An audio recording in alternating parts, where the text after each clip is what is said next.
Dumelang le kae? Good thing. Guys.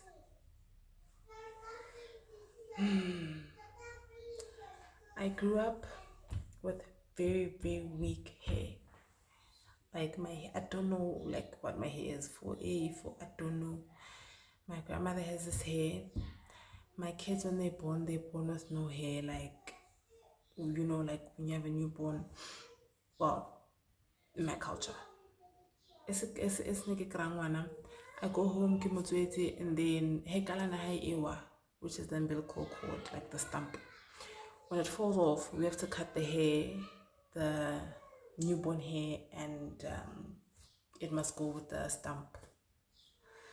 So we don't do that with my kids because they're born with like flat, sleek hair, but it's so so my kids will look like the hair has been cut, but nothing. We don't cut hair. They just and I think thanks to their dad, he has a richer texture of hair. It's rich, it's black, it's beautiful. So they then grow into that. They grow into that or a combination. But otherwise, me, myself,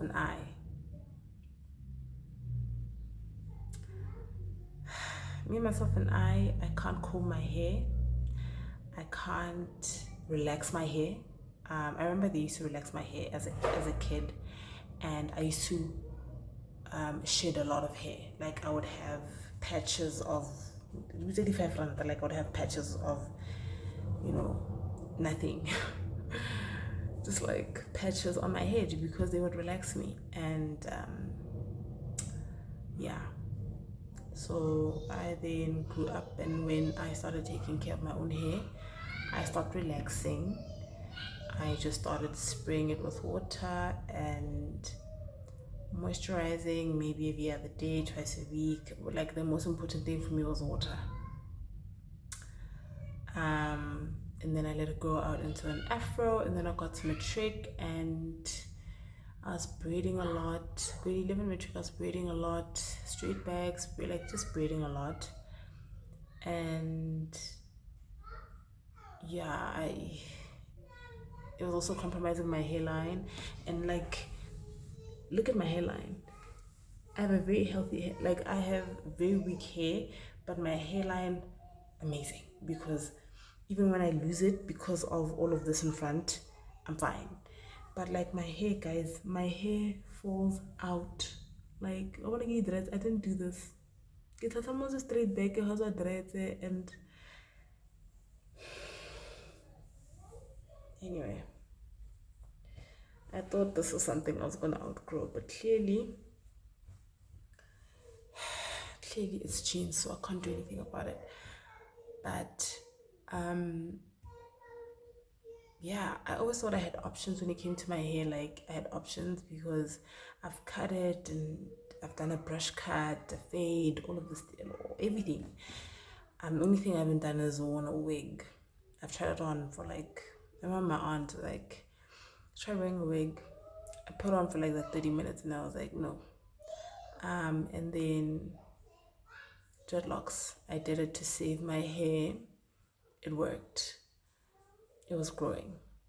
The length was good, and my hair wasn't falling out because it was tied to a thicker strand. It was locked. So I think luckily I cut my hair 2018. I think I was pregnant with Azania. Biggest mistake. But you know what I did? I kept it. So I have to put it back because there's no way. Like I have to put it back. Putting it back is a lot of money. So I remember I struggled to find people to crochet because I struggle to trust people with my hair. Like I said, my hair is it's weak, guys, and which makes me tender-headed. And obviously, if you have dreadlocks, you know that you have to be strong, my friend. You have to be strong because, is not for the wicked heart.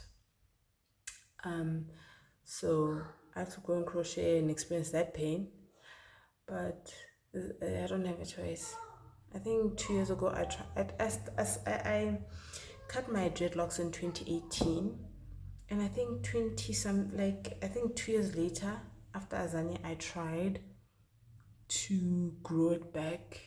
I tried to restart and not crochet, just like restart and like start from zero, leave the old ones alone. It doesn't work because I eventually cut them, and then I eventually cut them. Then after the twins I started again, and then I cut them again. So now I had cut them. So did I have dreadlocks now? No, I didn't have dreadlocks. I did have dreadlocks when I gave birth to Anzani, which is my last born. When I gave birth to my last born a year ago, I had dreadlocks. I remember going to style them. I remember finding this guy. He is so good, and he was like, "You must come with your all." He was like, which is I know I'm having this conversation here, Mara, guys, onale, we see dreadlocks, and it's usually people who've had it, and it's usually guys. Dreadlocks, because the hairstyle level, honestly. No, I don't think that's true, but somehow you want to buy better. So, dreadlocks. I would be in Medra and I'm like, I'm not doing dreadlocks in Medra, and I'm sorry. Because what I noticed is that when I would go style in Hetfield, because I started my dreadlocks go chats, ne? And I would literally, when I was living, where were we living? But I remember there was no way, because then we moved to Midra and Honeydew. There was no way for me to keep going to orchards, and it wasn't practical. So I cut my locks, and but before I cut them, I was going to Hetfield to style them. And I noticed that people don't know dreadlocks. They just learn a couple of styles here and there, and they learn as they go. Mara, generally they learn as they go, because maybe there's no one around dreadlocks in saloning, and then someone's like, okay, I'll learn it and take the clients, but dreadlocks, And I noticed that, okay, because when I would get to my guy who did my locks, I would get there and I'd be like, just keep it flat, or give me an updo, or I wouldn't tell him exactly what to do. Give me an updo, or just be creative, whatever, and he would just play around on my head. And I noticed that, I would go to Hatfield and I get there and I'm like, is it Princess, the hair salon? I forgot. It's all over Pitori. It's probably thing because it thing more Celtics Rigi thing, which is Centurion. So it's all over Pitori. So I would get there and I'd be like, do whatever you like, or give me, as long as it's flat. Don't give me things on my head. As long as it's flat, it's going to the back, nothing in my face, no things on the side, no, nothing. And this person would always just do almost the same kind of hairstyle. And I was like, this one doesn't know dreadlocks. There's no way. So I cut them because of that. And then I just never found a person who, I did restart, like I said, but I just was not satisfied still. It was not satisfying. Because even the guy, Okilingo Enako at Ridgeville, he was like, the person who started, he was like, I would have to reconstruct your entire head. Because the person who started it, why did they do this? Why did they? And I was like, hey man, I don't know. I knew something was off, but I just felt like maybe it's just me being picky with my, being sensitive about who does my hair and stuff like that. But yeah, so yeah, I don't know, I'm having this chat here. I just need to vent, guys. My hair, also Azania's head. Azania is also doing dreadlocks right now. We started her on dreadlocks because I was like, that's the only hair I know how to maintain, because it requires very little. We just spray and we twist and yeah, I used to twist my hair. I used to be here twisting. I used to twist my hair. Yeah, if it's not styled, you obviously have to wash it and twist it yourself. Otherwise, you have this growth here. But yeah, so I think that all my kids are gonna have dreadlocks at this point because that's all I can handle. Even on myself, that's all I can handle, and it's not even by choice for me. So it is what it is. But yeah, today something hit me, guys, where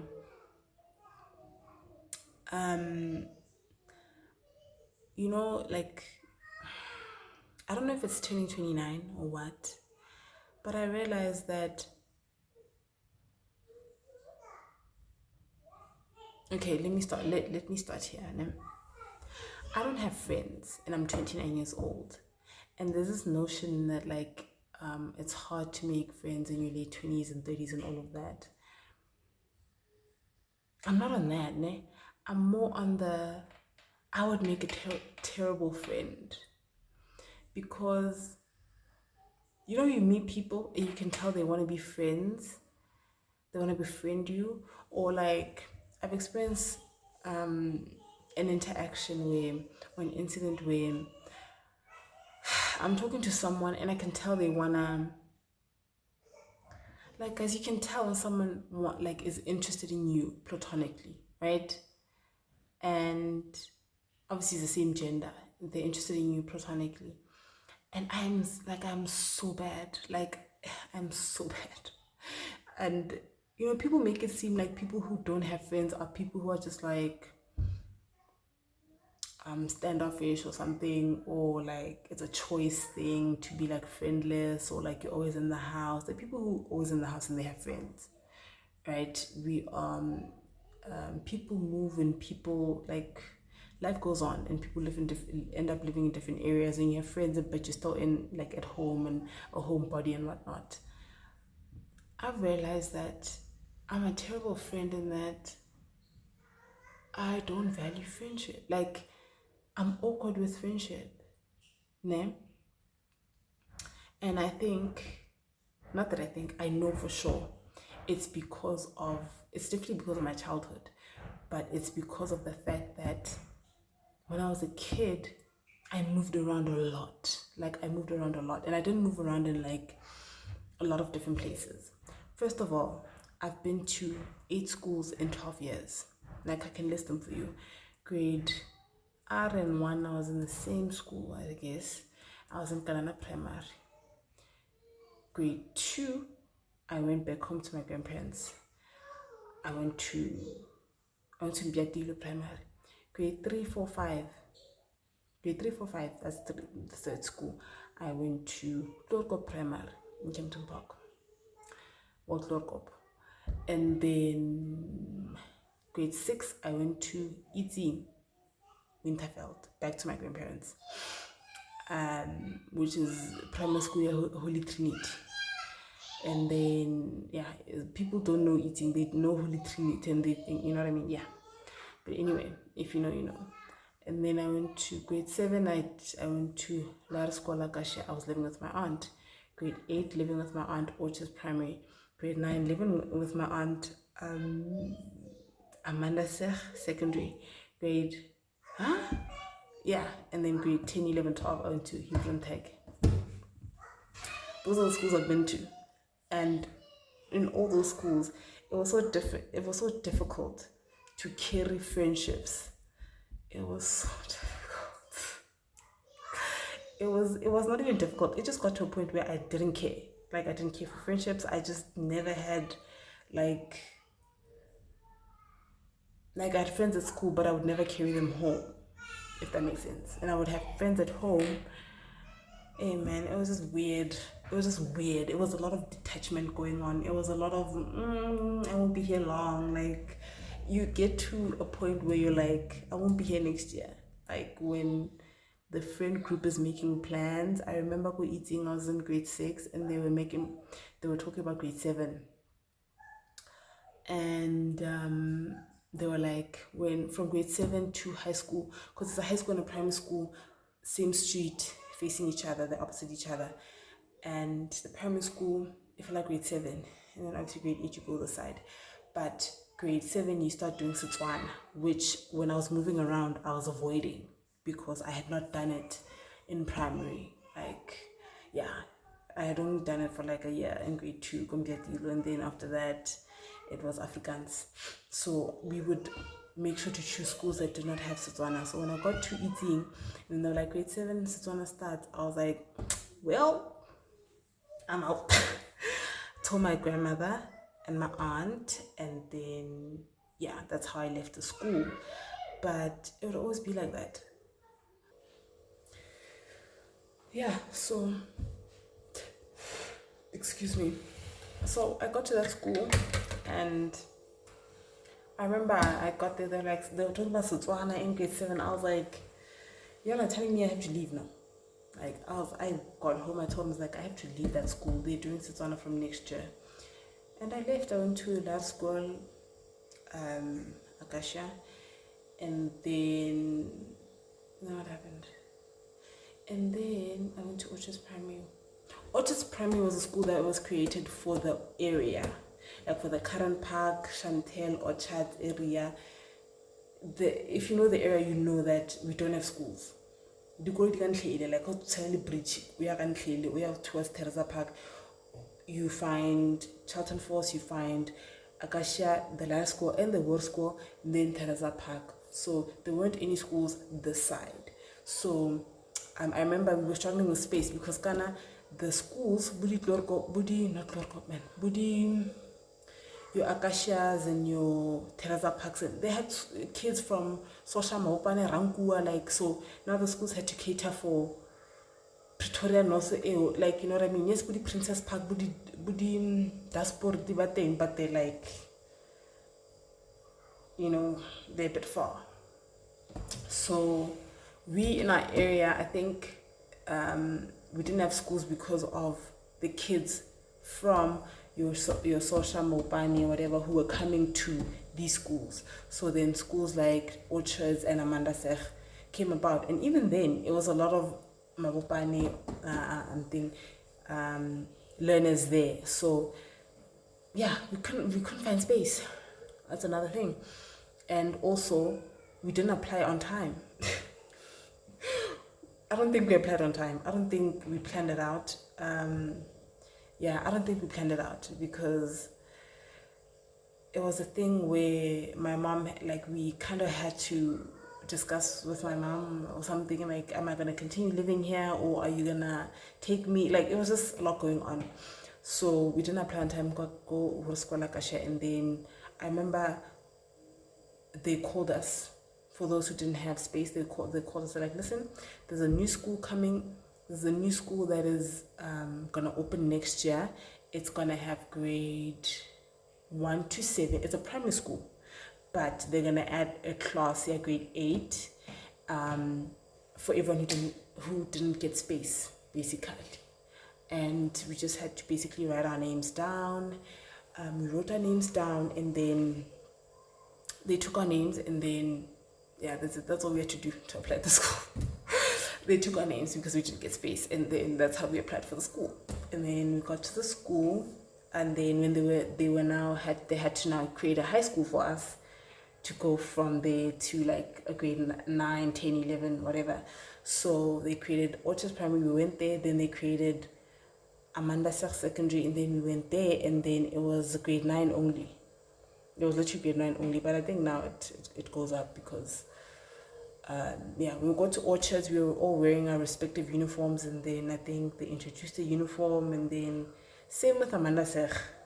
Then we chose Budi purple because our uniform was purple. Anyway, it still is purple. Anyway, but yeah, so I was avoiding Setswana, but I was moving through these schools, and I wouldn't make friendships. Like, I would make acquaintances where, like, you know, when you move schools and like you either meet new people or you meet the same people. So I was sometimes meeting the same people. Like there's offense. I remember offense everywhere you went. I remember even I first met her go eating, and then I moved to Akashias and whatever. Then I got to autism, found her there. Then Amanda said, was she there? No, I don't think she was there. I don't know. I don't think she was there. Was she there? I don't know. But I get to Hebron Teke, she's there. I don't remember. No, I actually got there in grade 10. I think she came back grade 11. I'm not sure. But yeah. Or she came back grade 11. I'm not sure. But yeah. I saw her there again. I was like, and then she was like, you're following. I'm like, you're following me, but but I moved around so much that I didn't keep friendships. I did not care. Like, if we were close and then, you know how girls are, and then something happens and then there's a bit of like some tension in Yana. Hey man, I bounce, I leave. Like, I don't even leave, but like, I'm not confrontational number. I'm not going to be like, so what's going on? Why are you not talking to? No, I won't be here. Why am I saving a friendship that I am going to be in for 4 months and then I leave? So, yeah. And then I remember when I was in matric, I was at home a lot. And I was at home a lot. And I was living with my grandparents and my brother and my cousin. And they're both boys. They're both younger than me. One is 3 years younger. My brother is 5 years younger than me. And they both obviously had friends and they were going to school Momotsing, because obviously they grew up doing Setswana, so they were fine Momotsing. I had to travel because I wasn't, until I got to grade 10 and I was like, hey man, this is the best you can do. Like, this is not the West. Like, you're not gonna find Africans, my friend. So fine, I did Setswana and my aunt was helping me. Can't pass forget, and then they were not homebodies like me. And I remember my grandfather basically affirming me and telling me that, listen, you're not weird, you're not an anomaly. Like, friendships are not that, they're not that important in life. Because but I think, okay, let me just say what he said first. He was like, friendships are not that important. When you have friends, you guys are friends when you see each other. When you walk away, and then he literally had to demonstrate. He's like, the minute, because he was talking to me, I was coming back from an afternoon class in matric, and I would get home at like 7-8 p.m. because the classes would end at 6. So I walk in and I'm tired, and then I go up the steps, and then he meets me at the steps. So he's like talking to me like as I'm coming up, and then he was so random, that's my grandfather, but he was like, friendships are not that important. You're perfectly fine. And even when you do find friends, just know that the second you do this and you walk away from that person, they're not your friend. Basically, they don't have your back like that. Like, it's like, no one ever has your back like that in a friendship. You guys are friends when you meet and you're chilling and it's fun. But the second you turn your back, don't expect anything from anybody. So, it made me worse, hey? It made me worse because, in friend groups, like, let's say 4, it'll always be like 2-2, like these two are closer and these two are closer, and then things like that, and then they end up talking about the other ones in the group, like things like that made me realize what he was saying was true. It also made me be like, not care for friendships in a way, right? And then now I'm like, so I'm never gonna have a friend. Like, I'm never gonna have a friend, because my aunt likes saying this to me, like, your family is your kids. Your mother, your brothers, your sisters, your whoever it is, they're not gonna have your back and support you as much as your kids are gonna, and or understand you at least. So with your kids, they love you, they don't care. Like, they will forgive you They will forgive you as many times as they have to. They love you for you. You are the one who gets to decide like what kind of relationship you want to have with them, and what kind of support you guys are going to give each other. Because if you share nothing with your kids, they're going to share nothing with you. Then there'll be zero support in that relationship, right? So yeah, if you're open with your kids, you will have an open relationship with your kids, and they will come to you for anything. If you laugh with your kids, they will laugh with you. If you like, I dance with my kids, they dance with me. I used to love drawing when I was young. I draw for them, like, yeah, because she told me, she was like, listen, all you have, give another house. Just know that, like, as a mother, all you have, give another house. So I'm like, but I'm never gonna have a friend. I'm never gonna have a friend. This is concerning. Because even, like, you see when people, we're adults now, and you find people like you're interested in and they're interested in you, but guys, I struggle. Like even a simple meetup, I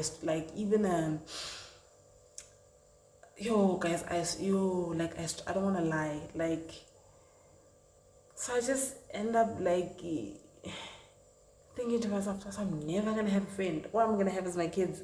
No, guys, I can't just have my kids. Like, I knew, okay, like, I've lived this life before my kids where I was alone. Like, I was alone. I'd go to the movies alone. I'd do things alone. They would just drive me. Where do you want to go? Okay, I want to go do this. Maybe they let me go there and then fetch me, right? My aunt and my uncle. So, but otherwise, I was always alone. I would take walks alone.